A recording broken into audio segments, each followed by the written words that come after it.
Okay, I'm here talking to Charlie Cicero in his basement in Frontenac, Kansas, USA. And I just want to start with getting some biographical information on you, Charlie. And to start with, who immigrated to Frontenac that got you here in the first place? Was it your parents that immigrated here? Well, my parents immigrated here. I was born here. Okay. You were born in Frontenac? I was born in Frontenac, just 4 blocks north. 4 blocks north here. That was on what street? Well, actually, we were on, I was born at, I don't know if I can remember the number of the street. Let's see. It's, do you remember where Joe Cornella lived? Yeah. Well, that's the house I was born in. Oh, really? Yes. That's on Cayuga. Uh-huh. I'm trying to think of the number of it. Let me see now.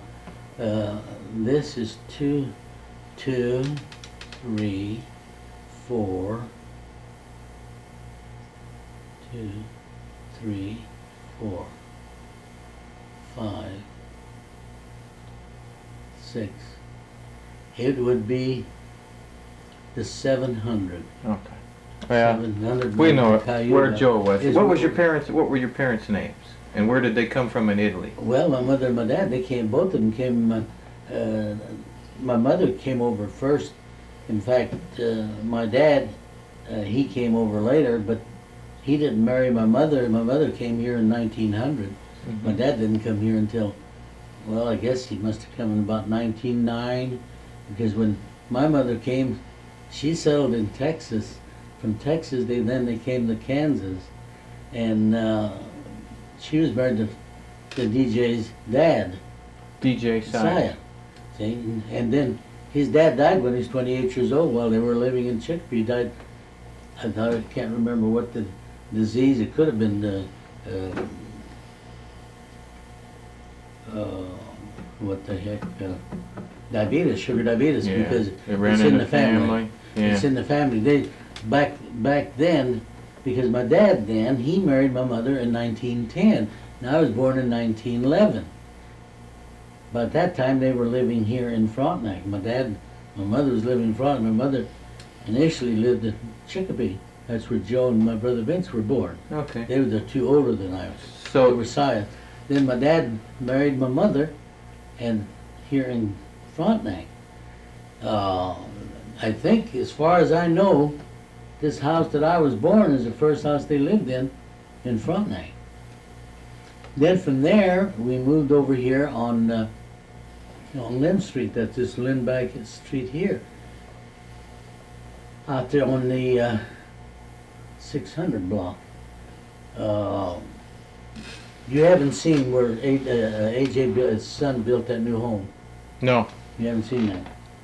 Is it out there by where the well, I'll tell you packing house is? No.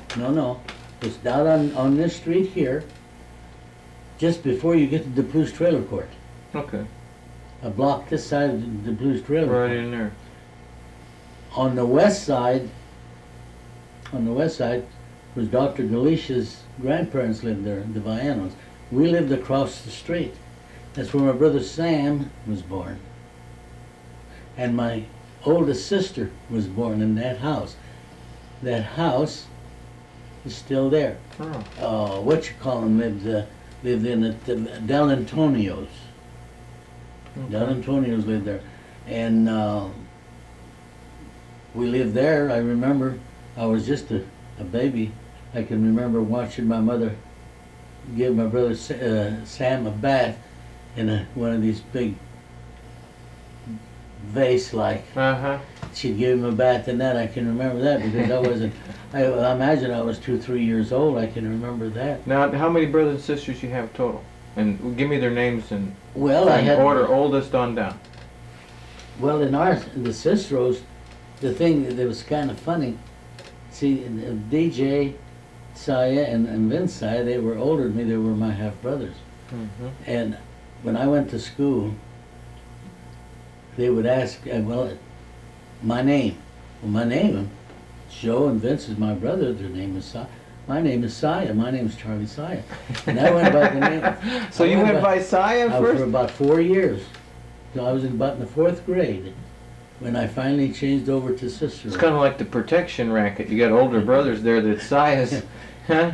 I just didn't know any better, but anyway, I was the oldest, and then Sam was second. Uh-huh. My brother Sam, he was 2 years younger than I. Then my sister Mary, she was 2 years younger than Sam. Then my brother Jack, he comes along, and he's 2 years younger than my sister Mary. Now that was 3. Then the youngest sister, she came in. Now she's, Jack was 76, and she was 7. She's 4 years younger than Brother Jack, Tina. See, so there's three boys and 2 girls of the Ciceros, and DJ and Vincent are the size, and we were half brothers. There were 7 in the family. Yeah, My good mother, number, just like my family. You got well, 7. 7. Yeah, 7. A good, 2 girls. Oh, go ahead. 2 We got girls and 5 girls boys. and 5 boys. What now? Tell me, your mother full-blooded Italian? Full-blooded. Okay, and what part of Italy she come? My dad and my mother came from the same town in Sicily, about 35 miles north of Palermo, the capital of Sicily. Oh. And my mother came over. Well, my mother And never. what was her maiden name? My mother's maiden name was Ferrero, Isabella Ferrero. My dad, of course, came over after my mother. I don't know how much he knew my mother at all, if at all, when they lived back in Italy, because my aunts on my mom's side, the Italians, back in those days, you married who your parents said that you married. That's right. And of course, since my mother was a widow with 2 children, my aunts enticed my dad. My dad, when he came to America, he landed in Chicago. He has relatives in Chicago. From Chicago, he came down here to Chillicothe, Missouri, worked on a railroad on a section for $1.50 a day. Then how I can't remember how he wandered down here in a coal mining district. I guess somebody, maybe my aunts, I don't know, but it was my aunts that enticed my dad to marry my mother with these 2 kids, to give the kids Good. some living.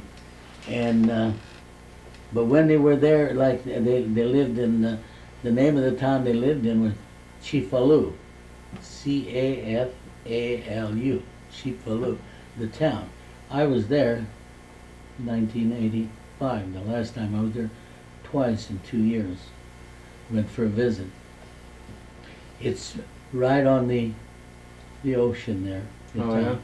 It's more of a resort town where they lived. People came there from all of Europe in the summertime. In the summertime, the population would go up to maybe 40, 50,000. Then in the winter, it dropped down to about 25,000. But they just came there all the time for tourists, So for a their big tourist vacation. trip. That's what it was. But like I said, my mother and my dad both had no education. Couldn't read or write. Neither. My mom told me when she Now, even in Italy, they couldn't read or write in Italy as well. They were. she couldn't read or write, and she told me that when she was 8, 9 years old, she was out doing housework in Italy, working maybe for 10 cents a day. Just very, very little. So when they come here, was your father coal miner? Yeah, he was a coal miner all of his, with the exception when the coal mine more or less went out, he worked a few years for County Highway Department. See, at that time Joe was county commissioner. Yeah. I'm sure, yeah. And what's it? And they had kind of the. And he couldn't drive an automobile, but he drove the tractors, the graders. Bush hog and Yeah. grader and He stuff could like drive that. those, but he didn't drive no automobile. Now, what kind of what mine? Now, obviously you worked Chicopee because you lived in Chicopee. Well, Did no, he my work dad, all- not my dad. That's Joe's dad. Oh, that was Joe's dad's side. My That dad was over lived there. here. Your dad was over. My dad worked at 16 Santa Fe. That's just out of Capaldo. Yeah. North. He worked at 16 Santa Fe. Then he worked at number 11 Santa Fe. He Number did not- 11's where? That number 11 was right at Bertensino's Corner, Yeah. a half a mile east there. Okay. That's where number 11. He worked in number 11. Then these are the major coal companies. He worked for some small ones. Then the other big ones, he worked for Western 22. No, Western Coal Company. Western is. Now that was over here by Cockrell's, is where it was. Cockrell School. Yeah. Or Cockrell. And then he worked in some of the smaller dinky mines when they'd be on strike. But that's about the... Now, do you remember, as a boy growing up, did you ever go to the mines? Were you ever work down there? Let me tell you something. I've been all around the mines. I took my dad. I drove him a lot, even in my last the last years of his coal mining, especially there at 22 Western. I would take him to work and everything. I hate to say this. Almost 83 years old, I never have been down in a coal mine. My dad would not take me. He didn't want me to have any part of coal mining. Right. He knew how hard it was, how hard you had to work, and the danger that was involved. Therefore, I have never been down in a coal mine. Good. Been around it, all around here. That's, I don't know what odds. Out number 9 Santa Fe, just east of Frontenac here, north of the cemetery there. I used to go out there, but never been down. But your dad didn't want any of his kids to have to go to a mine. As far as his kids. Now, DJ and my worked in other a mine. brother, And Vince. that brother, they both, now DJ, he went to work with my dad as a half a turn, what they called a half a turn. And half a turn means what? Go ahead and describe that. Well, half a turn meant that you didn't have, you worked with your partner, you only earned half. You only got half. Half of whatever you dug. Whatever you done, just half. Half a turn. So the boys would go out with their dad and they'd get half a turn. And my brother Vince, when he started down the mine, he started as a nipper. They called him a nipper. They were the ones that would open and close the gate down in the mine for the mules, the driver Yeah. with the coal cars come through. And he was a nipper and kept those gates opened and closed. That's what they called him, a nipper.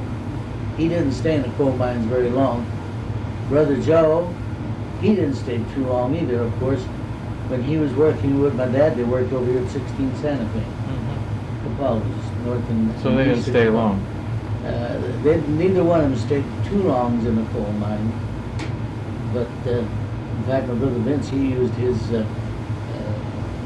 he lied to get in the coal mine, his age, so that he could work. He wasn't old enough to go, but he... So how old was he when he went down there? And he might have been about 14 years old. Well, Brother Joe was 13. How old were you supposed to be? 16? Well, I can't remember exactly how long you had to be, but you had to be more than any 13 or 14 Yeah. years old. But there's a lot of them went down at A lot of 13. them went down, or they went down. Because they needed the money. And what they needed, and you take my brother Vince, like I started to tell you, after he worked at the coal mine, he decided to go into the Army. And he wasn't old enough to go into the Army, but he showed his credentials that when he went into the coal mine. So he got By into using that, he got into the Army and served 3 years in Hawaii. He was in the Army in Hawaii. But Well, what about Frontenac early days? What's your, so let's take you back, say, as a boy walking the street in Frontenac. What did Frontenac look like then when you was a kid? you know,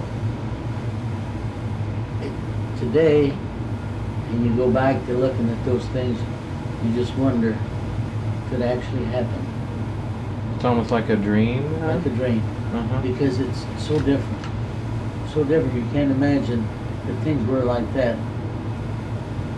For example, our streets here, they were dirt streets. Mud. I can remember my bare feet going out there in the mud, walking in the street, your bare feet. And traffic, of course, there's no traffic as far. I can remember the first automobile that I saw. My mom's youngest brother, he was going to school. He was, at that time, I guess my grandma was living in Chicopee. And it was on Washington's birthday. And they didn't have school. So he went to the tipple, the mine tipple, to pick up some loose coal on the ground to bring home. Right where they load the coal into the boxcars at the coal company, coal mine. And those vehicles, these cars, they're not moved by a train. They use some kind of a wrench of some kind to get underneath the wheel and kind of pump the car up underneath the loader to load it. Well, anyway, he was under this car picking this coal up to bring home, and this car ran over his leg, and he lost his leg. How the blame was put onto the Santa Fe, I don't know. But nevertheless, they put him through school. Mm. He became a telegraph operator, and when he got out of school, and the Santa Fe gave him a job. He worked here at the Santa Fe Depot, and he worked in other Kansas City Southern and the Missouri Pacific. He worked in several railroads. He ended up with the Kansas City Southern. But he was the only one that I can remember that had an automobile here. Because of the job that he had and the money he was making, I can remember he was driving an Oldsmobile, and the lights and the top and everything, it was out of this. So it was where my dad was living next door here. He had a big barn. My uncle parked his car.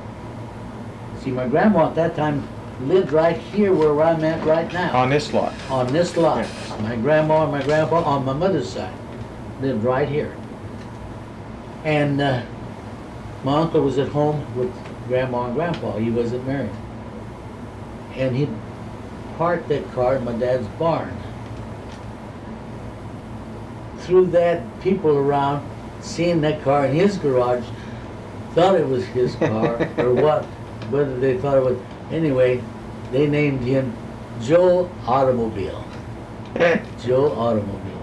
Everybody knew him by Joe Automobile. He had the automobile. He had the automobile. Now, what year are you talking here, Charlie? Probably. Just I mean, roughly, you're talking 19... I'd say 18, 19. 19, 18, and 19. 19 Okay. in there, because we were living over here, and the flu epidemic came at that time. That was the big epidemic. A lot of people that died from the flu epidemic then, and we were living in there, and it was after World War II. World War II ended in 18. So it must have been pretty scary here when that flu epidemic, when you're a kid in the family, my thinking gosh. somebody's going. I tell you, our family, I think I think if I can recall correctly, me and my brother Joe was the only two in the family that weren't down with the flu. That didn't get it. Didn't get it. Okay. Yeah, Joe and I were the only two that I can remember. I know. I've been out the cemetery, and you look around 1918, in that year when the epidemic came through, you can see a lot of graves in that same year. See, the war was over in 18, and It was about 1920. somewhere 18, 19, right in there, and I can remember we lived. Well, we're Signetti's living now, but that house wasn't there. The house we lived in has been torn down. In fact, this whole square block here one time, the only house was my dad's. After the Depression and everything, my dad had this whole square block here fenced up and had 4 or 5 head of cattle, pigs, and Yeah, even when I was a kid and a paperboy, I used to come around here. There used to be was there a fence? How long ago has there been a fence? Maybe it was across the catty corner. Seems like now that you Right talk here, about this it, I remember fence is here. fencing around. It was right here, huh? yeah, this fence right That's all where it around was. this property. Yeah. Where I'm at, and Signetti over here. Yeah, and where, that's where it is. and over See, I there hadn't was thought about that Jim- myself in 30 years. When Jim Didier Yeah. lives. My dad had all of this fence. Of course, we lived over here on this corner, quarter of a block. Yeah. See, because there's 4 houses here on this corner now. Now, what kind of businesses do you, when you were a little kid, say in 1920, you were born in 11? What year? I was born in 1911. I graduated Okay. in 29. So, when you were a kid, uptown and growing up, 10 to up through high school, what kind of businesses were uptown that you remember? Like, if you kind of go in your mind's eye walking uptown, who do you remember, what places? Well, I can remember practically all of them. You take from the corner where the streetcar came in from Pittsburgh and stopped. That's And down then by where turned the around. bank is now, where Sam's With the station was. bank's right on the corner there. At that time, there was a restaurant there. It seemed like the Nora Helen, but her name wasn't Helen. Her last name was Helen is her married name. Mm-hmm. Her folks had that corner there. They had kind of a little confectionery. Did they sponsor a ball team or something at one time? Seems like I read about something. Oh, okay. I want They to may- you just go on down the line and tell me They may about the have. businesses. I don't want to sidetrack Yeah, you. but like I said, I can't remember these doggone names. That's all right. Don't worry next, about next the door was a pool hall. Next door to that was a pool hall. Now, which side of the street are we on here? We're on the south side of Main Street, Okay. there, from the streetcar corner Okay. going down. There was him. Then next to that was the grocery store that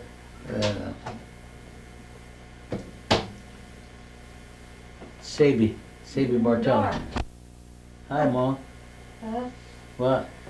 I See- saw you were in the dark. No, we're not over here. We're in the light over He's here. got this camera on, and we're in this light here. Ooh, I was out there sweeping those leaves in the patio. Yeah, that's a good place It's for it. cold. Yeah. And your aunt's cold. Sabi Bartelli, the barber, Uh-huh. his folks had the next building there. They were in business, in the grocery business. Okay. And there was a barber shop there Uh-huh. that his grandpa was the barber. Uh-huh. And then going on from there, the next building, the next business that I remember was Ziegler's. At the Jewelry store. Yeah. And next to Ziegler's there, of course, there's that driveway there next to the Funeral Frisco's. home? Frisco. Frisco. When I was Frisco's there already when you were? No, no, No, they- Frisco wasn't there yet. This place was a livery stable. Oh, okay. They rented horses, wagons, Buggies. buggies, Uh-huh. and things like that. Can't remember who owned it, but that was a livery stable right there. Then, where Frisco's is at, that was built later. That was a later item came in. Charlie Maroon built that and started a clothing store there. Oh, okay. So he built the building for a clothing store. For a clothing store. Then from then on, different businesses have been in it, but he was the initial guy in that building, was Charlie Maroon. He was, Maroon, what would it be? Part Jewish, Syrian, Mm-hmm. I can't remember what his nationality was. And then the next building there where the union, the plumbers union is at now. Who in the heck? I can't remember what was in there. Then of course was Jackson Walker Coal Company. There was next to that, Jackson Walker. I can remember going in there, I couldn't have been too old, maybe 10, 12 years old, something like that. I remember going up there and getting groceries. My dad was working for the coal company, and they had coupon books. You bought coupon books. So that was the company store for Walker. Company Now store. Patton's was up next to that? Patton was next Oh, okay. to that. But you remember going in Walker's with coupon with your... you got your coupons. It was charged against my dad's account, Yeah. working at the Tacoma company there, and of course they had a discount there. But I mean, you paid because of the credit you were getting. But heck, they had clothing, all kinds of clothing, and groceries and meat and stuff like that. Well, I remember from the time I was just a kid, I used to go for my mom go there with this, and then next to it, there was a little alley between that and where Patton's was at. See, now Patton, they had everything from the cradle to the grave. That was their slogan. That was their slogan. Yeah. Now they were next to that, Okay. and next to Patton's there's a barber shop. Well, he lived in that house that Louis Burnetti's wife is living in now. That's where he was a barber. He's a wealthy man, but it wasn't through being barbering.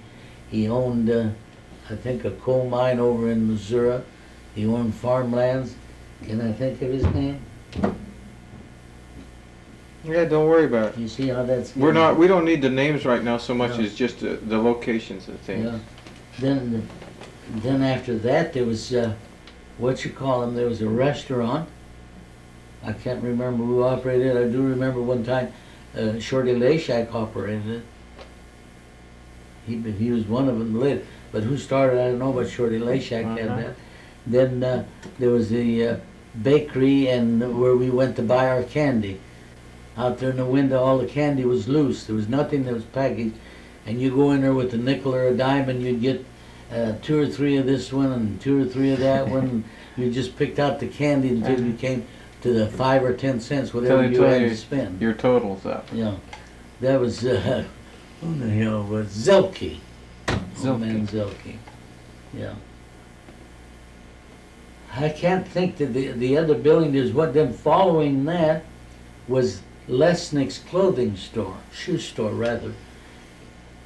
And do you see that piece of furniture over there against the wall? No, that bench?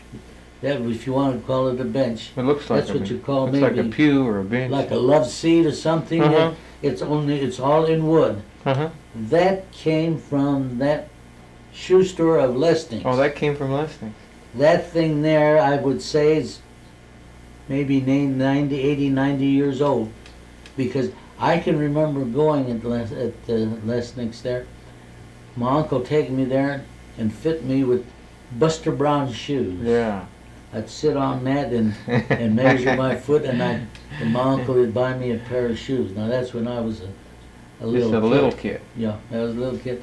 And that's how old that is. That came from there.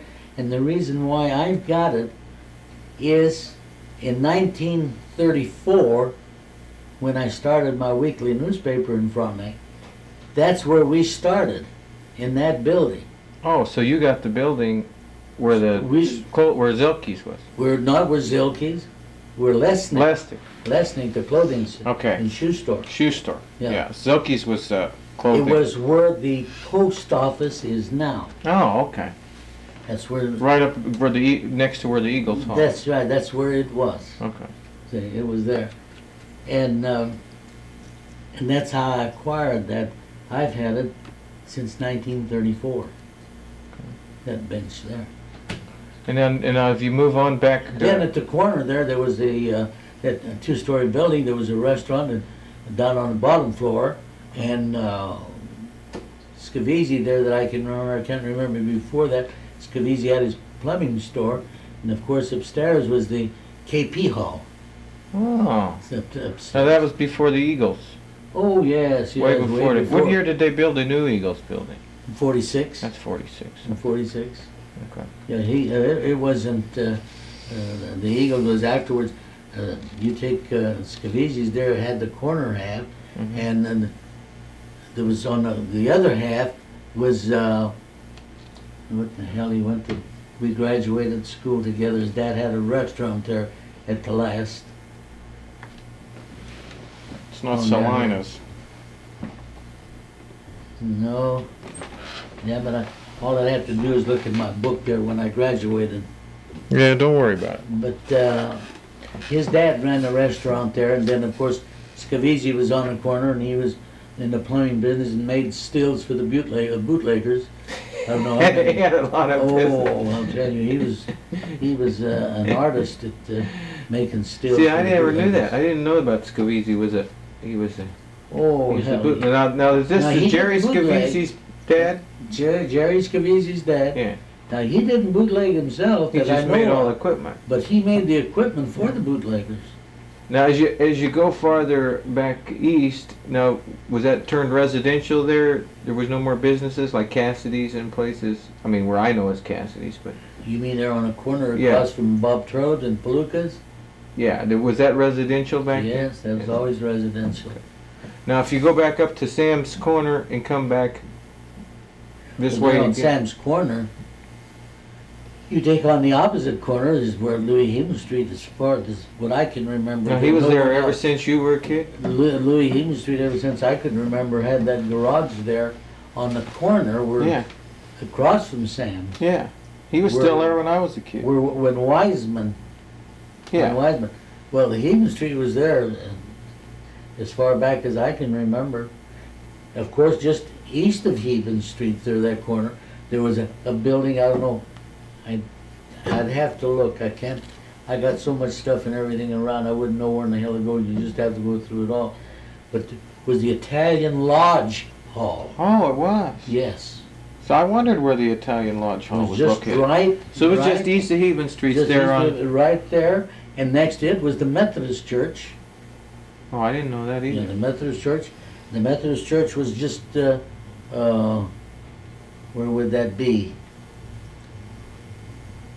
Well, it would be between, you know, Jack Lott's dad, where they Yeah. lived? Yeah. Well, just west of there is where the Methodist Church was. Yeah, it was And right behind there was a community hall. Oh, A great big community. It was that's associated with the Methodist churches. I went to school there when our school burned down, and I was in junior high. I went to school here in this. They played basketball in there. They converted it into a Uh-huh. school. We went to school in the there. community hall. Yeah, and then we came out of there. We had a few classes in there. Then we'd go on down to the corner where Johnny Lipshack's got that foundation dug out where he was going to build a house. Yeah. Upstairs, that was a grocery building on the bottom, on the corner. I can remember. I think it was Louis Bernetti's dad, and I can't remember. No, old man Bresnicker had the first grocery store there, and next to it was another building. Was another undertaker kid. I can't remember his name. Another undertaker. He was associated more or less with. Oh, shoot. Her husband just died and buried him.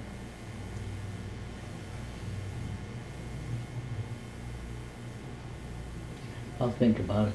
Okay. I'll think about it. These things, I'll tell you, these names and that, I know that there's a lot of them say they're having the same problem, but I don't know with me. Saturday, we went to church, 5:30 here. Then we went down to Maggio, eat a pizza for supper Saturday night. On the way coming home, we wanted to get home because we figured we'd have some Halloweeners. On the way coming home, we saw that next to Cola McGuire's was a men's clothing store, and right now there's a flower shop in there, temporary flower shop in that building there. Mm-hmm. And we were, Effie was saying, there's that building where that flower shop's at. And I said, yeah. And started to say who was in it just before him, and we was trying to think of the name of the guy that had the store. And we drove coming home all the way, and we kept thinking, who was that? We know him, I know him real well, I knew him real well. Started thinking pretty soon. I said, his first name started with a W. His first name started with a W. And we went on pretty soon it hit him. His first name was Walter. Walter. We went on a little further, started thinking and thinking. Pretty soon, Walter, Panic. Yeah. And I'll tell you, I blurred out and yelled. I yelled to think that I could remember Walter Panic, and I couldn't think. Now this is I'm describing to you how my mind is getting. Yeah, he's doing fine. I'm just ashamed. But getting back, Frank Starchik. Starchik was the Undertaker? Oh, he was associated with you. Associated with it. He also, Starchik was doing tailoring Ah. and cleaning. Mm-hmm. course, back in those days, you didn't have no cleaning shop. Who the hell? Yeah, cleaned, anything they to cleaned their clean. own goddamn That's right. clothes. They didn't go Brush listen, it out. Huh? Why? They didn't do that. They had no cleaning shop. Old man Starchy did that. Yeah. And he was in that same building. Then, where Lip Shack's at now, I can't recall whether there's a business. There was. I don't think there was a business either there or the next corner Mm-hmm. coming towards Palooka's. That's where Johnny Simeon lived. His mother, they had a fence around there. They had a home right on the business street there. Mm-hmm. Simeon, Johnny Simeon, Mm-hmm. and for a long time. Then, of course, on the corner of the alley there, it's still there, Bartelli's, but Bartelli's didn't have it back. I can remember when there was a paint store there. Oh. And not only that, I can remember going there, the building was empty. And I can remember going there and picking up commodities that the coal miners here were on strike, and coal miners in others, So the the union would United send, States and the they would Union would send send food food down to here support them? to support them. And I can remember going in there and picking up our allowance of commodities to take home. I can remember No, we're that. talking in the 20s there, Oh, probably. yes, yes, When the yes. big strikes I happened. wasn't married. I got married when I was 21. Yeah. And I got married in 32, actually. Yeah. So it was way before So that was before Bartelli's, it was a paint store. Now, Yeah.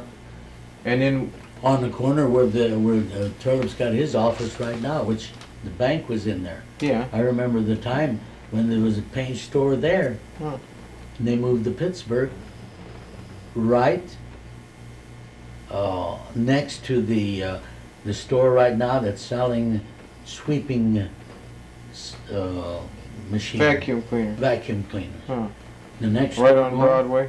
Right on Broadway. Like where Wheelers or someplace? Wheelers, now you hit it. It was Wheeler that had the store here in front Yeah. on that corner. Yeah. Okay. Wheeler, It was Wheeler. yes. Now you, and then where Palooka's was, there was Attilio. It was Palooka's, and then next to him was a little building. And if you remember, there Shoe was shop. the shoe shop. Yeah. It's all I can remember there. Yeah, me too. I barely remember the shoe Well, shop. way before that, before you were born, There's still a shoe shop. there was still a shoe shop that I So can somebody remember. bought it from, bought somebody else out. And next, now wait a minute, let's not go too fast. Let's not go too fast. No, the rest of the part of Palooka's was the United Mine Workers Union building. Oh. A two-story building. Do you remember that, or do you? No. Or was it there? No, it wasn't there I'll when I tell was you a when kid. it was destroyed by fire. And the Eagles was upstairs. Oh, the Eagles Hall was upstairs. Oh, the Eagles was all over town practically till now, till 46. They built their 46 own till building. now. It's been, Yeah, but the Eagles was upstairs, and down below stairs was a movie theater, similar to the one that was just a half a block or so down the street. I'll be done. Where what you call them's at Bits and Pieces. Yeah. At Bits and Pieces, that was Frontenac Theater. They had a stage there. They even had vaudeville there, and they had it in the same way. That's with where this other- Pee-Pee's. If you talk, is that Bits and Pieces? No, Bits and Pieces is over. I see. I know where you mean. Yeah. Next to Furch's Pool. Yeah, next to Furch. Yeah. Yeah, Bits. All and in that Pieces. one building practically. Brother Joe was in both of them. Yeah. Okay. So next to Furch is. Now, was that a pool hall when you were a kid too? Yes. Yeah. And who had it On the before corner? Furchie? Didn't Rinsachi have a pool hall somewhere in town? Pittsburgh. That was Pittsburgh. Slim had one. You know, they had in Pittsburgh, but not here. No. Okay. Well, who had Furchie's when you were a kid? Furch's Pool Hall. Was John Furch in there when you were a Oh, I kid can too? remember John Furch in there. I can remember even the,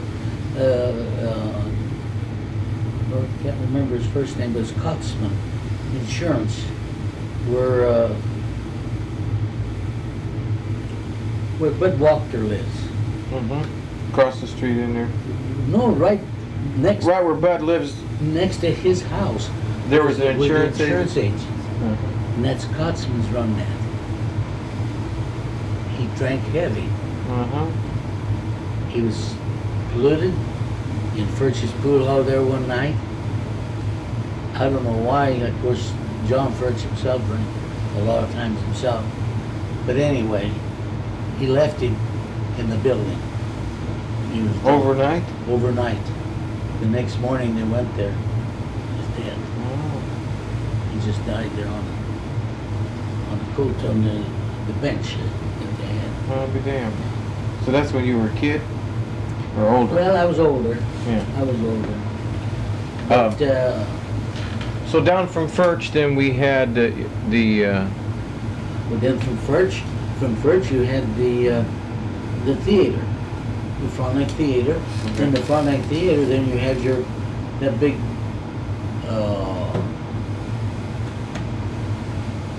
what the heck was the name? Well, the other Furch, his brother, his older brother, had that big building. He had a garage down on the corner there where the city hall is right now. Oh, Where the city office is at right now. okay. That was the end of that building. That was a two-story building. And first, one time there's, Scavizzi had the first section of the bottom. Oh. Then next was the drugstore, Casey's drugstore. Next to Casey's drugstore was Furch's garage. And next to that was the city hall. Oh, okay. Upstairs, the full length of the building, Was was a the great big hall. hall? We were in it. The Eagles was in there at one time. We were in it later. Then they had the fire that burned it down and we had to move again. Okay. But they had boxing matches up there. Boxing, Oh, did they? wrestling. I can't remember his name now. He was a world champion wrestler. Came and wrestled upstairs. And I can remember as a little kid, we had no money and we couldn't go in there to see it.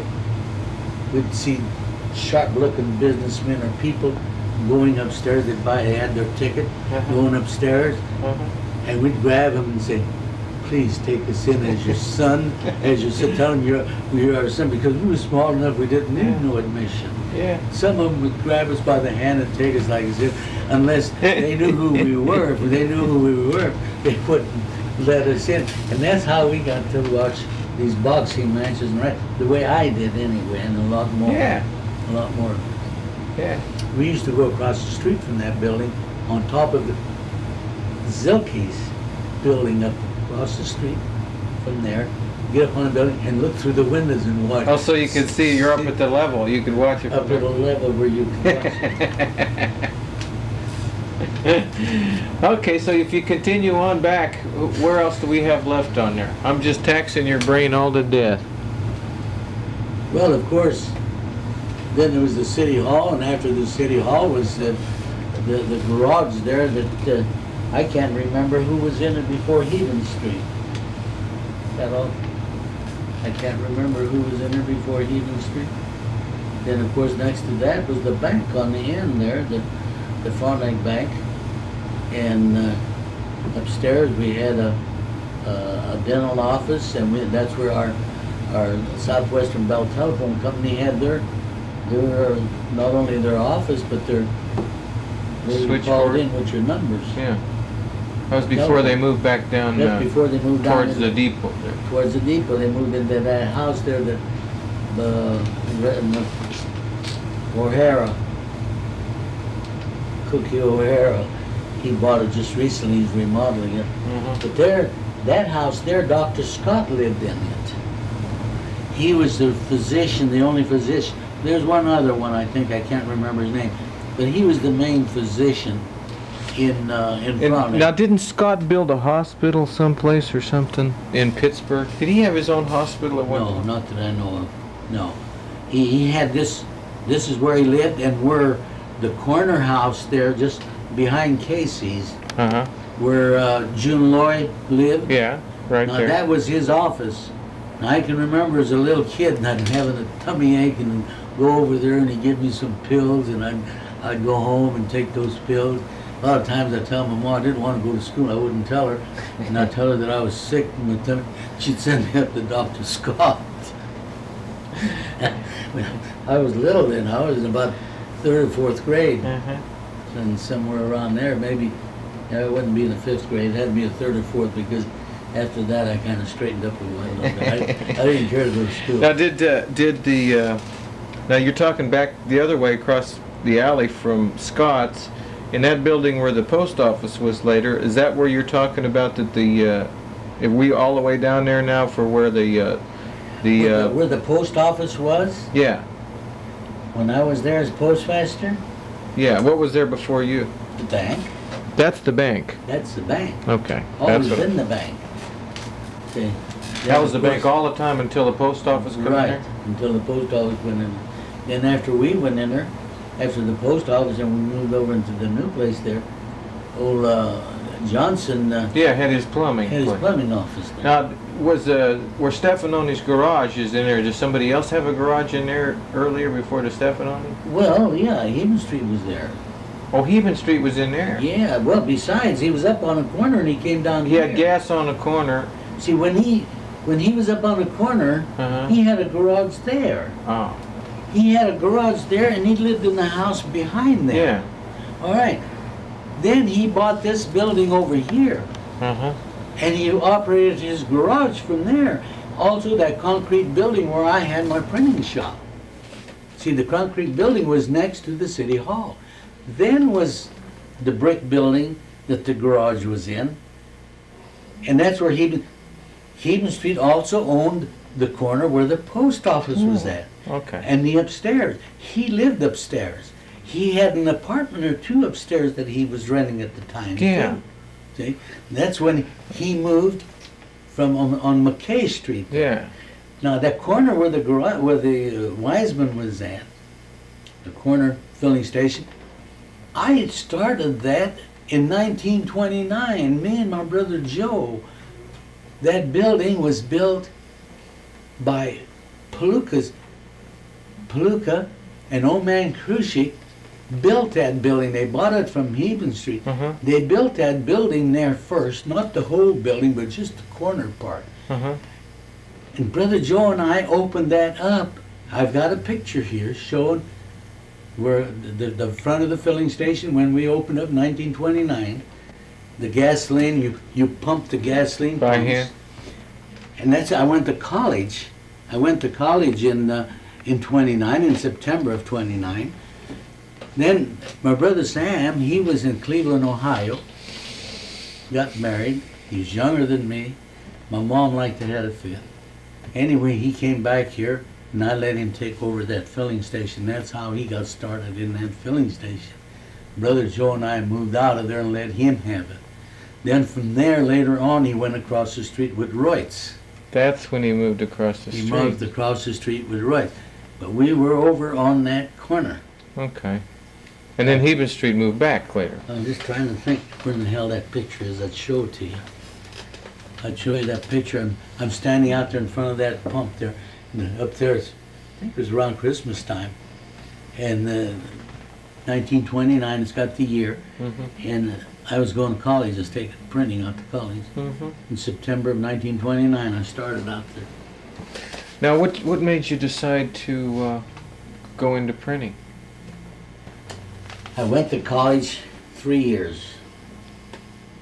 3 semesters, not 3 years. I went 3 semesters to college, and I took a special course in printing. The instructor in charge of the printing department, Kansas State Teachers College at that time, my teacher, he was alcoholic, Mm-hmm. and after so many years, he didn't have a high school or college education, but he got one while he was teaching linotype and linotype operating to the GIs that came home from World War One. Yeah. That's how he was in it, because officially he was a printer in, I think, in one of the daily papers, the Sun or the Headlight at that time. But he went to the college, so he got let out. Old Brandenburg, he didn't like to. They were real close friends, but he had to let him go because his drinking was getting too far. So he went to work for Moore Brothers job Furniture? printing shop on 7th and Broadway, on the corner. Mhm. He gave, I was still taking printing out to college anyway. He took me in to work with him, worked my apprenticeship. You had to work 6 years apprenticeship before you could belong to the typographical union. 6 years. 6 years, and you had to take Gee. written examinations in between time. You had to study, they gave you material to study.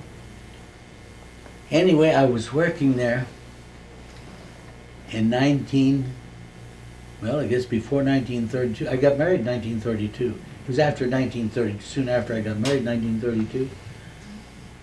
And I was making 30 cents an hour, $12 a week for 40 hours. I was married. And he was getting $40 a week for he was a shop foreman and everything. He got $40. On Mondays, he'd be broke. On weekends, he'd go through his money. Then on Monday, he'd ask me if he could borrow $1 or $2. Making $12 a week. Well, anyway, Frank Bornia lived across the street from me over here at one time. Frank Bornia took printing. He took a full 4-year course. His first year, he went to teaching printing in Arkansas. Can't remember the name of the town, of a religious town. Because of his name, an Italian, they thought he was Catholic. And because he was a Catholic, they let him go. Uh-oh. So he came back home. That was during the Depression years, too. Well, 32 and 34 were the Depression years for me, too. Yeah. Those are the things that we had to fight then. He came back home. He wasn't doing anything. So Kofelt, my boss and teacher, he came up with the idea one day. He said, why don't you two get together and start a weekly newspaper in Frontenac? So it was his theory. He took us to Kansas City, both of us, and we bought the equipment, $1,200 worth of printing equipment to start it. Well, that's a lot of money back then. Well, I had to go I borrowed $100 at the bank, and Frankie Cicero, you remember, he was there on East 20th Street in Pittsburgh, and he was in the TV and radio. TV and radio. There, right where Yeah. Joplin meets... Right. His dad went my note. And do you know, about 2 or 3 months before Frankie just died here a year or two ago, he had cancer. But before he died, I ran across that certificate of his dad going my note at the bank. And I gave it to him. I thought, well, he'd like to have it, and I gave it to him. Frank Bornia got his $100 from his dad, mother and dad. He was staying home. So we made a $200 down payment on $1,200 of equipment, and we started in the printing business. Some weeks we'd split $5, $6, $7 a piece after we paid expenses. And we did that for 3 years together. Then finally he went back to teaching school. Now, you were just doing a weekly newspaper. Yeah. It's selling ads. You weren't doing any job printing or anything like that. Yes, we did You did job printing too. Job printing on weekends or in between if we could. We'd So you could sneak fit in it job in. printing. Now, Yeah. and were both you guys going along and hustling ads and doing that stuff too? And We had it all set on Mondays and Tuesdays. Mondays and Tuesdays. We went to Pittsburgh to solicit advertising. A half a day. The other half a day we'd come back and start doing work in the shop. And we printed our paper. Thursday night sometime we worked till midnight to get it out, and we had 4 or 5 local boys delivering the paper around town on Friday morning. Now get this, all the type was hand set. Fridays we set and we start decomposing all this type and putting it back in the case so we could use it again starting Monday. We'd go out a half a day, we'd come back in the other half a day and set up type, whatever has to be done. Monday and Tuesday, and then of course Wednesday and Thursday. We did all the ads were hand set, the news was hand set. now, how about the writing? You guys share the writing chores, or We wrote our own writing. you did all your own copy and editing and? And we did all of that. Then Frank, he would, on Fridays mornings, then we'd get ready to start throwing the type in. This is something funny here. He would go, and I'd stay in the shop, and I'd start early throwing the type back in the case to use it. And I'd wait and wait. He just made the business section, give him the paper a piece. The paper was free. At that time, it was a free publication. We didn't charge. I think the first year, after the first year, we started charging $1 a year for the paper. $1 a year. So one day, he wasn't coming back, and there I was. Hell, I was doing all the work. So I went down and see where in the hell he was. And he was over there at Pee-Pee's. McGordy's on the corner? On the corner. Uh-huh. He was over there playing cards and drinking beer. I says, okay, buddy. I says, I'm tired of this. I says, I'm going home. When you get ready to work, I says, you call me. So like I said, at the end of 3 years, he went back to teaching, school, printing, and I took over by myself. I bought his share on.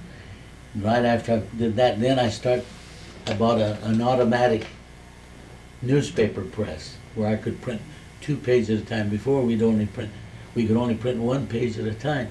You'd fold the paper in 2. You'd print the front and the back, flip it over and get the 4th page. Then you'd switch it back over. So this is all hand pressing? All hand pressing. Now So how much? I bought a used press, newspaper press, print 2 pages at a time. And instead of hand setting, I went over here, I think it was at Richmond, Missouri, and I bought a Linotype. And I started setting my type. Now how much circulation did you have back then? How many papers were you putting out like that? Oh, I can't remember. There weren't too many. Maybe 500 if we had that many. And we had a good circulation of people living away from here, from California to New York, that got our paper. Wanted the news from Frontenac. The news from Frontenac. So how many Local. states were you covering? Do you remember? I don't know how many states, but I do know it was from California to New York. We had them strung out different places like that. And how did you cover? Did you cover everything? Did you say we focus on, did you have like everything from community events to deaths to murder to scandal to politics to everything? You covered? We had everything. We had everything. In fact, if you should, I don't know whether you've seen Gene DeGruson or not. I haven't yet, but I'm going to. But Jimmy Fleming, you asked about our writing. Besides, when I took over by myself, I just didn't have, in the first place, I didn't have the knowledge actually, because I didn't have no journalism. I had printing. So I had 3 newspaper writers from the Pittsburgh Sun, because they were working for peanuts too. Yeah. Back in those days, and they didn't make much more than I did publishing the paper. But there's Charlie Waterman from Girard. He lived in Girard, came from Girard. Charlie Waterman, after he got through the Sun Headlight, he'd come over and write. Johnny Hay. Johnny Hay used to write for you? just started working for the Sun Headlight. I didn't know that. He didn't make a darn thing over there. He'd come over here, a lot of that, he'd come over here with the streetcar. And then he'd come over, and I'd let him look my papers over and everything else. He'd get news, he wouldn't go around. He'd get news for his paper through my news. Oh, so you could double up. He could bring you stuff and you could give him stuff. And he wrote for me. Then there was Taylor. Yeah, I He know was a him. writer. I remember him. He had for the- horses. But not Ray Taylor. I can't think of his first name right now, but those three. And then, during this depression, Jimmy Fleming, we graduated together. We went to college together to start with. Then he ended up at Missouri U, School of Journalism. He was a journalist. He had no job. So he came over back home here, and he used to write some for me, and he also taught Americanism to the foreigners to get their citizenship So they could papers. be citizens. He was working for the government, teaching them Mhm. so that they could get this.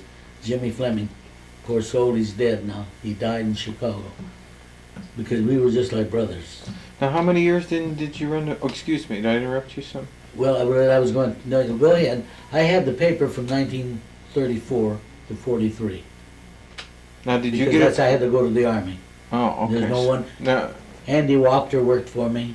Tony Bima worked so there's for me. nobody to run a paper. There's no, they were gone already before me. So you got Tony Bima started in his printing career too. Right, right. Yeah. You know, I got him started. So you came back from the war then. When I came back from the war, I went back in the, instead of the newspaper business, I went back into the job printing. Job printing. In fact, I had a job printing shop in back of the post office. There's just a partition between the post office and my shop. So you weren't running the post office. You were Yes, or you were postmaster. did you get appointed right back from the war by FDR? Well, no, when I went to war, they appointed my wife as postmistress while I was gone. Oh, you were already appointed. Yeah, that And was running the press. I was 1940. I was. Oh, you were running the press and being I was postmaster. running the press. My wife was Now, how in the heck did you get to be She was- postmaster? Was it a political thing where you naturally. had to know the politics of Joe? Naturally. And Joe, did Joe help E.W. you? Patterson, he was our congressman at the Uh-huh. time. FDR was president, Yeah. and DJ was in politics. And through that, I took the exam and got the job as postmaster. 1940. Started in 34 with the newspaper.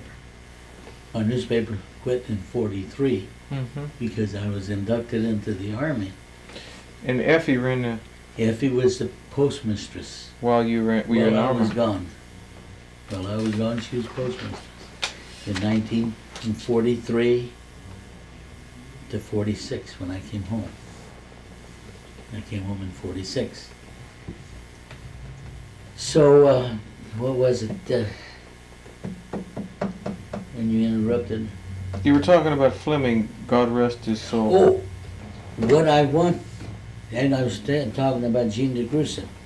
Now, he had a column in the paper there. What did he call himself? He had his name, a different title.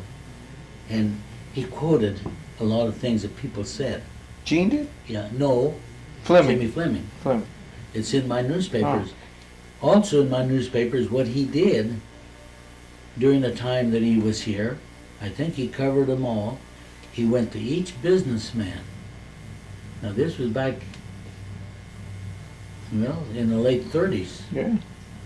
See, because I quit. Yeah.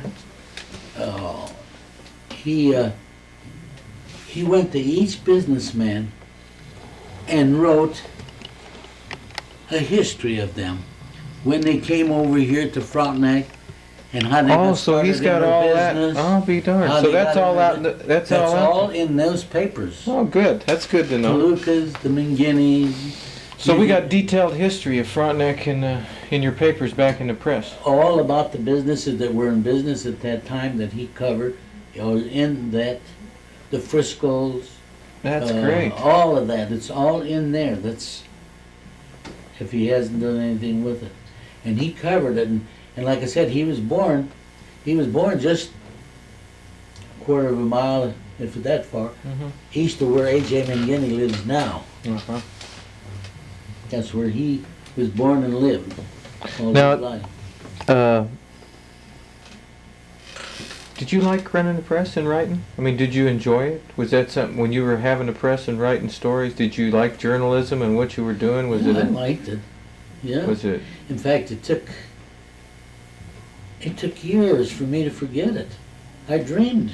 A lot of times, I would dream of printing the paper, or soliciting advertising, or doing things like that. So That's- it was that's hard on you how- to let it go in one way Oh yes, yes. because you had it's like the printer's ink in your blood. Once it gets in there, Oh my gosh, it's such an exciting thing to do because you have the deadlines and you have the people and the stories and the.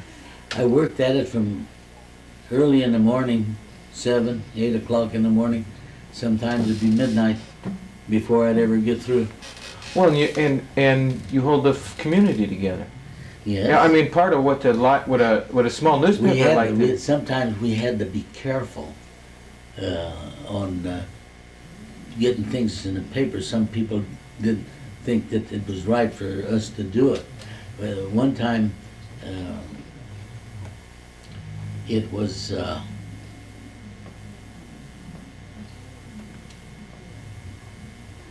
trying to think of their name. I think it was a Cicero. Yeah, it was Jules Cicero, his wife, and I don't know who else. His wife was lived there on Jefferson Street in Frontenac here on the west side. She was a school teacher in Frontenac. I don't think that you can help me. No. Well, anyway, they were down here at the state park. And you drive in the state park, instead of going further in, you made a left-hand turn there. You can see it from the highway.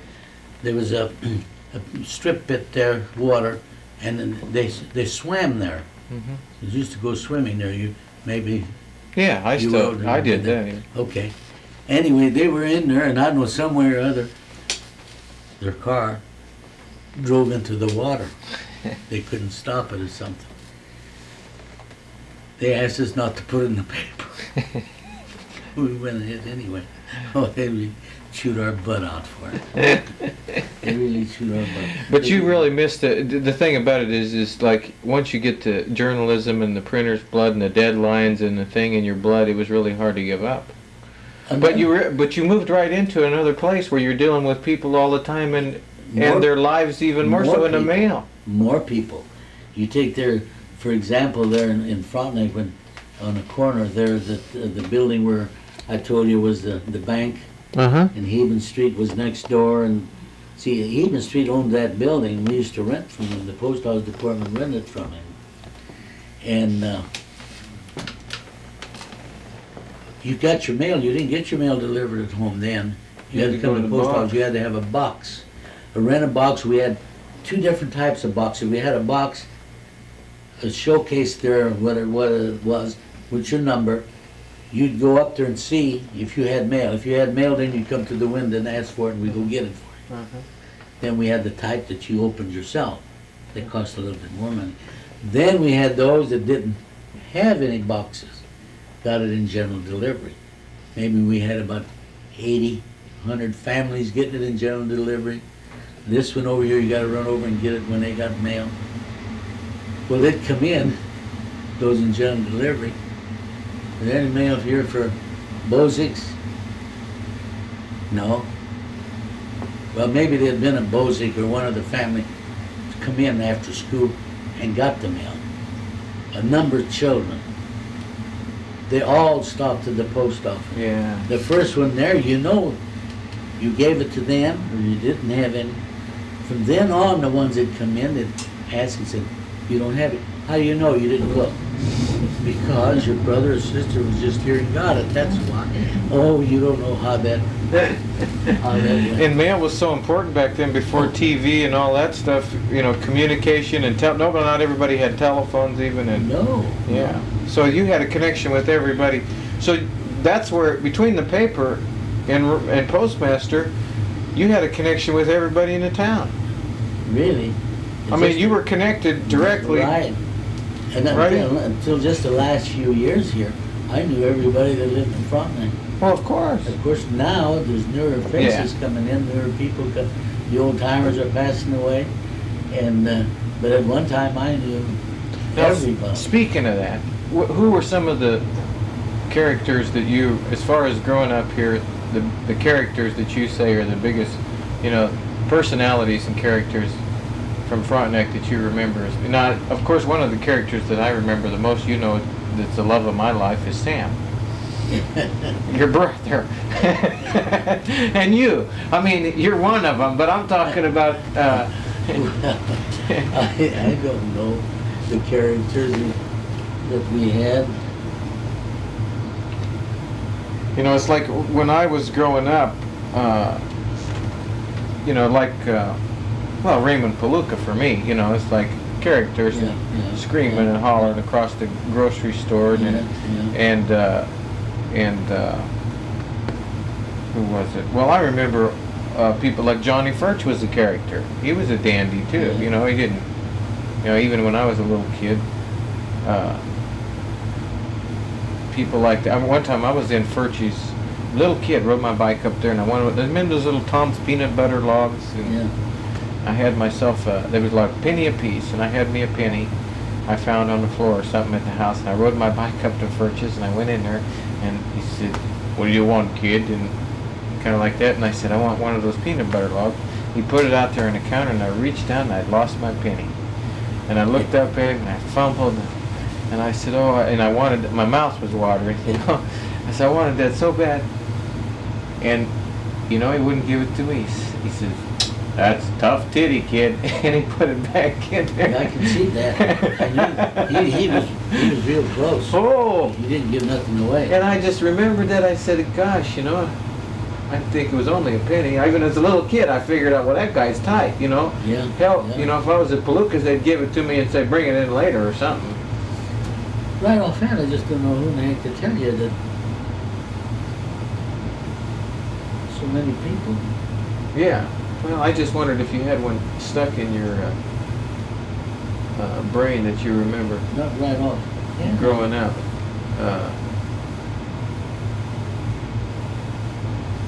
So, well, that's all right. You know, if any of them pop Yeah. in, like you're talking, or stuff come up. What about the Depression? You mentioned the Depression earlier. What's your memories of the Depression and what people were going through, you and the people around here? Well, I will have to say that a number of our businessmen here, especially those that were in the food business,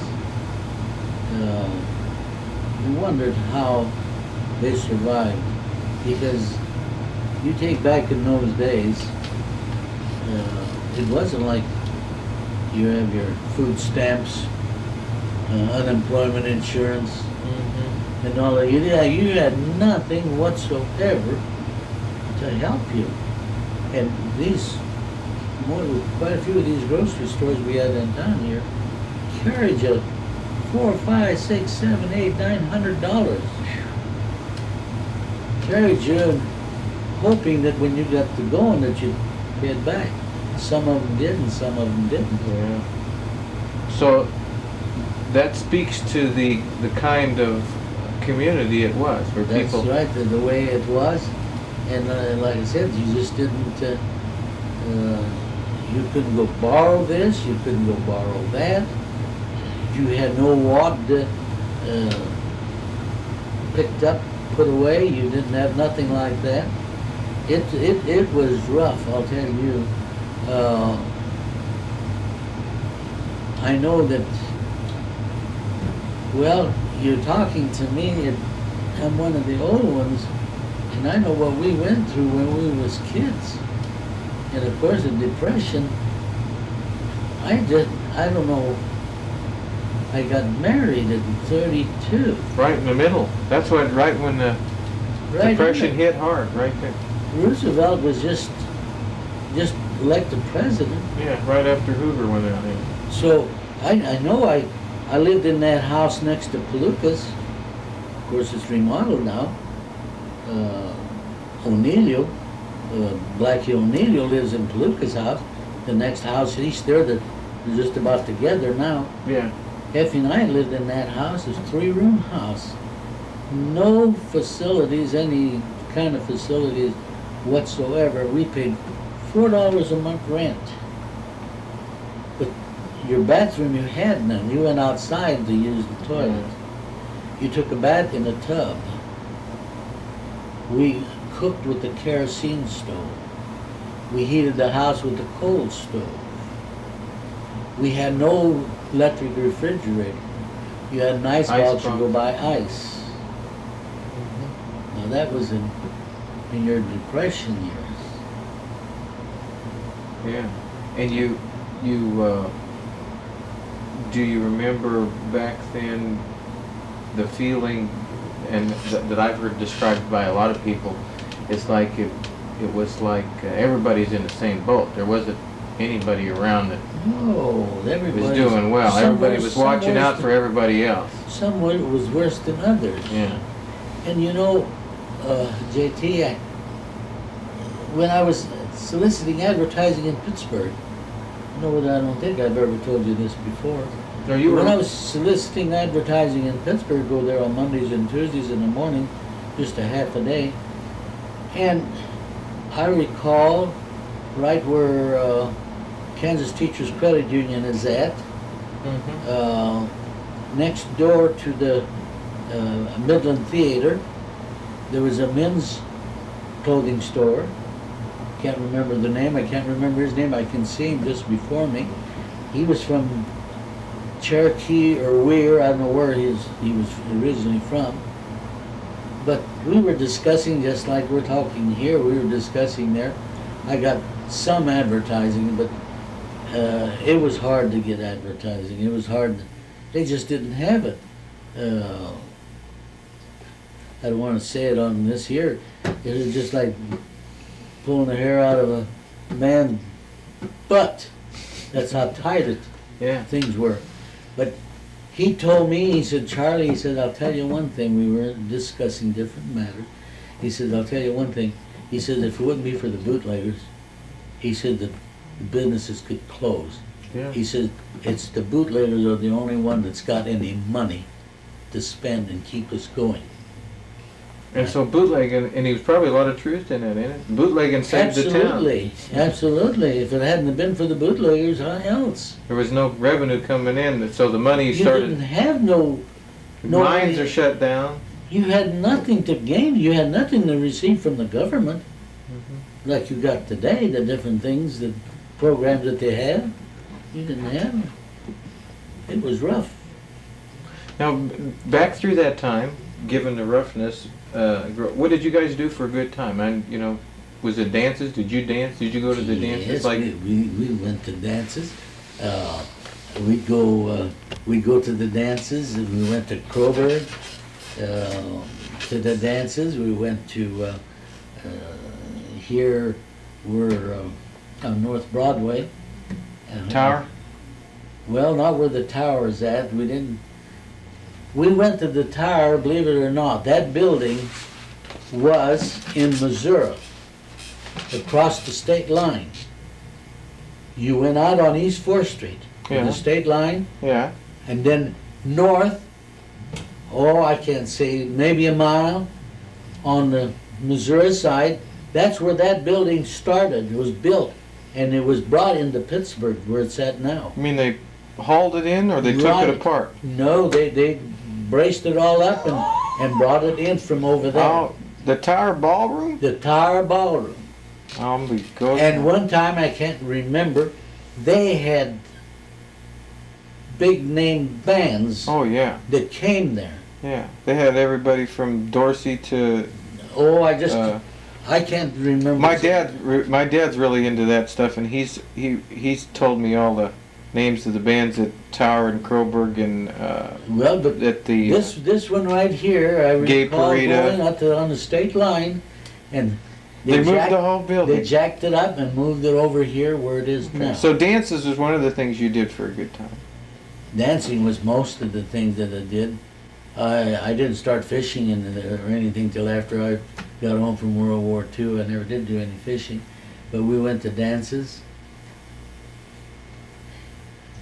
We went every Saturday night at Burgess, Missouri. That's Burgess is just right across the line there at Mulberry.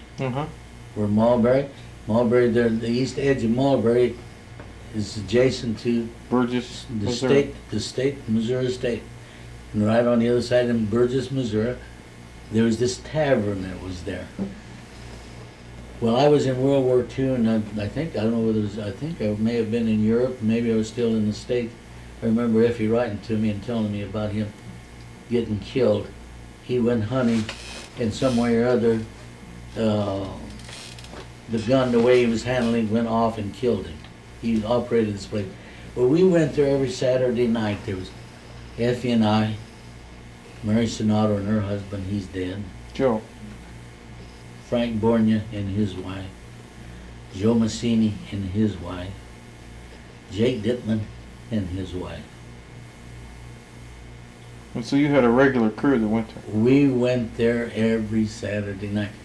You went there, you danced.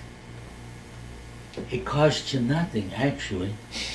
The only thing cost you was your drinks. Uh-huh. And of course, when you got after later in the evening, you want something to eat, they'd give you a platter. They bring a big tray out. A big tray of salami and ham and food like that. It cost almost nothing. Yeah. You take, by the time we all pitched in $1 a piece, Uh-huh. And you Yeah, had a was hell it- of a good time, too. a good time. I can remember Mary Sonato here. They did this to me all the time. While I'd be dancing, they'd always pour a little bit more whiskey in my glass. And before too long, You're I happy. I huh? really had it. I've had it. So one weekend, I reversed it. When she was dancing, I poured it in her glass, and I got her to feeling real good. In fact, when we get through there, dancing and eating and all that, we'd end up down here on the corner of where John Sports Center is at. Yeah. That corner there. Joe Bartelli, that lives down here on the avenue there. Atkinson Avenue. He had a boxcar sitting on there that he made into a restaurant. There's a boxcar. That's going way back when. And after we'd leave there, we'd finally end up over here. Uh-huh. It was his place. When I can remember that night, I had Mary so tanked up. And when we got there, she didn't get out of the car. She just laid in the car.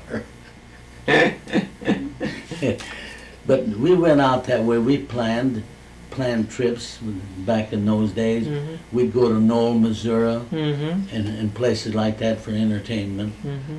Well, we didn't have what you got today. Got much more today than then. Yeah.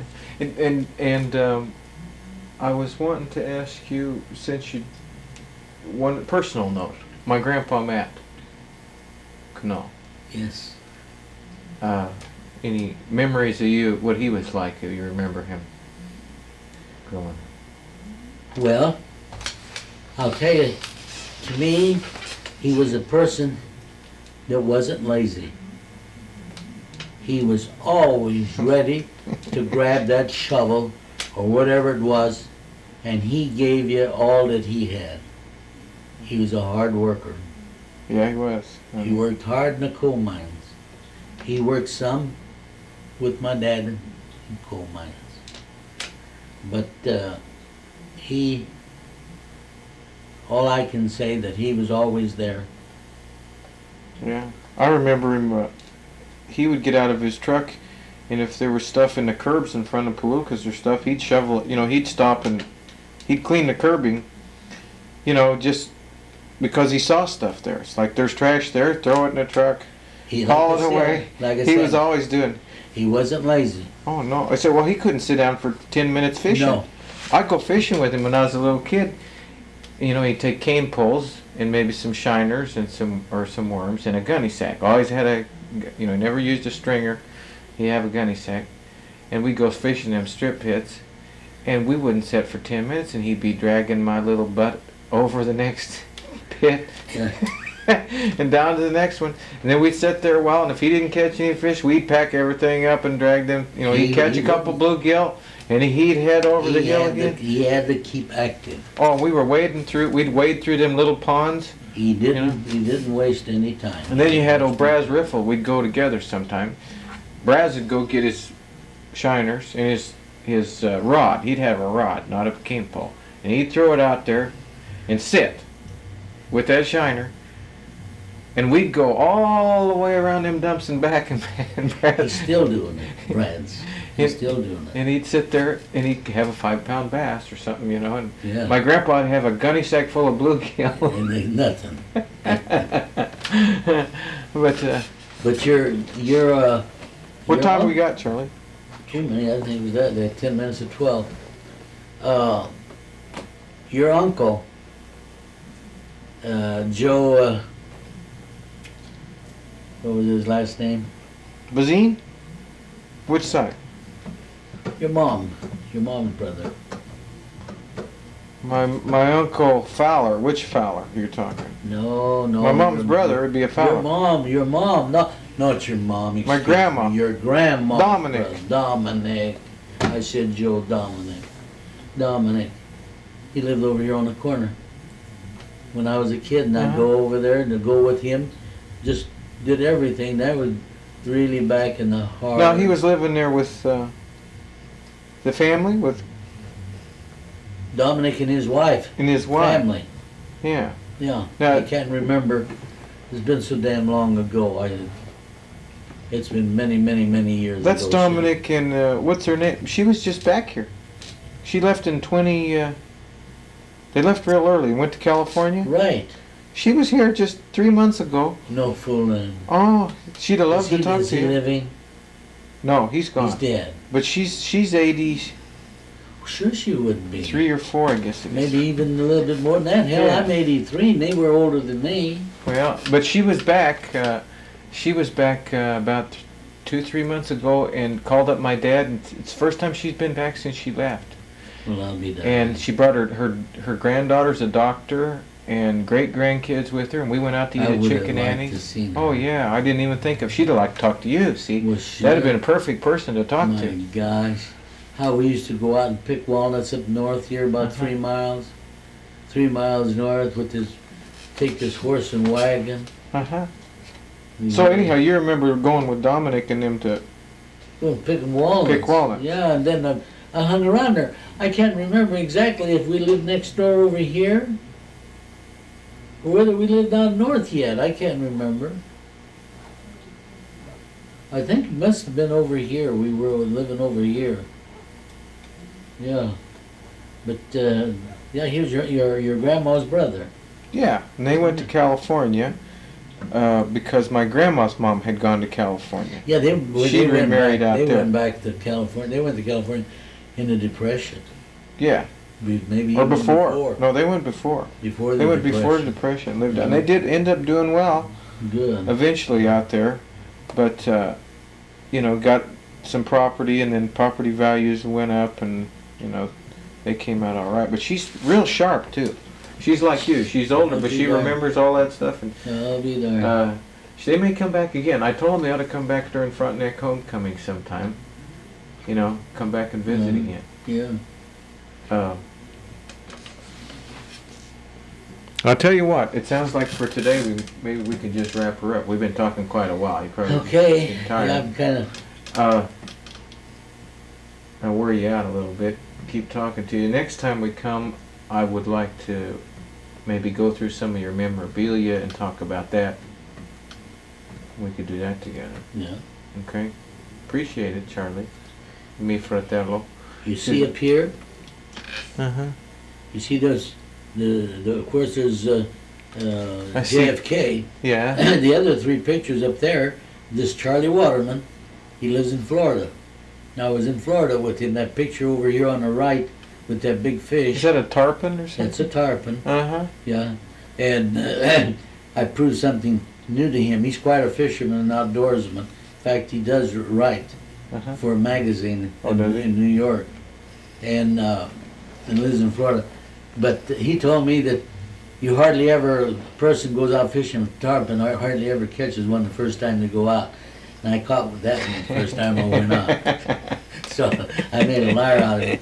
Now down below there, the one up above there where I've got that fish in my hand, now he took that picture, and we took that up north of Coburg. Now, what year is that, Charlie? Oh, shoot. That's quite a while back. Oh, yes. I'd say it's at least, well, there's, well, it wasn't 10. I'd say it's been at least, was after my mother passed away, and she passed away in 1961. Okay, so that's 30 years ago. Yeah, it's about 30 years ago. Yeah, we'll go through. Yeah, in the meantime, I'll see if I'll go through this stuff and put it in where I can get to it without having to hunt for it. Yeah, well, I'll let you know ahead of time Yeah. so we can, So I can. so you don't have to do a lot of digging. Because I've got it. Some of it I got put away in pretty good shape. But there's one thing that's real obvious about you. What?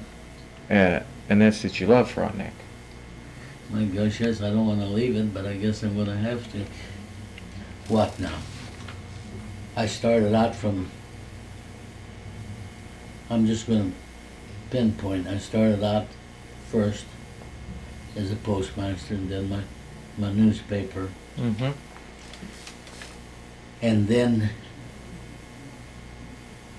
I ended up, after I retired, of being the mayor, Yeah, we didn't even talk about mayor, too. mayor, city clerk, City clerk, city treasurer, city treasurer. secretary, a member of the Eagles Lodge for 64 years. Ah, right. And I've been was secretary, I just retired in June. And I was secretary for 44 years at the Eagles. I helped Paluca. I operated that filling station on a corner in 1929. I was only 18 years old. I helped Paluca making sausage, helped him there in the store. Mm-hmm. One day I went to, I was at the bank talking to Gary Sonato, and I told Gary, I said, you know, I said, why in the hell don't you give me a job here in the bank? I said, I've had practically every job in Frontenac now. I'd like to be the banker. He said, oh, the hell with you. He says, you're too old. Yeah, I approached him. I was more or less kidding with him. But I told him, I said, I've had just about everything else in Frontenac. I just as well have that one.